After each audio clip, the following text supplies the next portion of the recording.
Hello guys, in this video I will explain how to identify active pieces.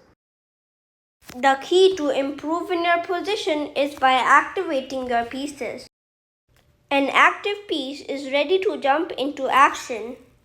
Let's take a look at some examples and decide which side has active pieces.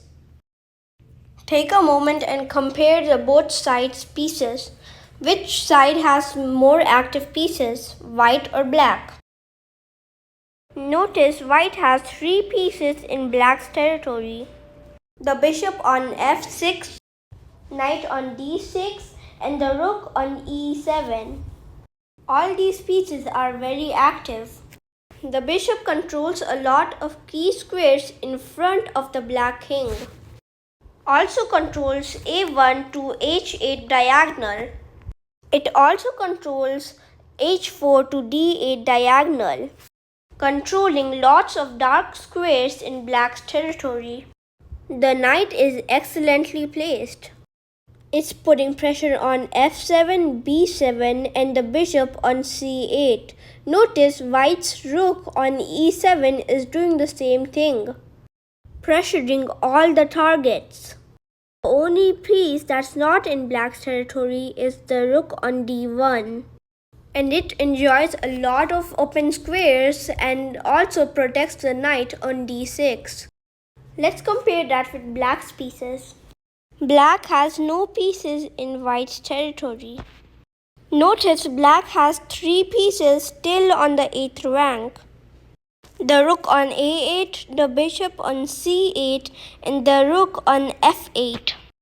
The only piece not on the 8th rank is the knight on h6. The knight can't move to f5 or g4 because the white pawns already protect that square.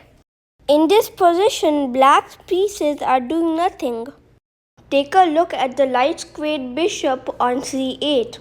It has one square, d7, and it's already protected by the white rook. The black rook on f8 cannot move to e8 because of the knight or d8 without getting captured by the bishop. The only piece that can move without getting captured is the rook on a8, and it can only move to b8 where it's not doing much. So we can say that white has very active pieces and black has very inactive pieces. Let's take a look at one more position. Let's figure out which side has more active pieces. Notice that both sides has one pawn in the center. Both sides has very active bishops. They both control king side and the queen side space. Both sides have queens right behind the bishops which control the king side and the queen side diagonals. And also notice both sides have rooks on the c-file enjoying a lot of open squares.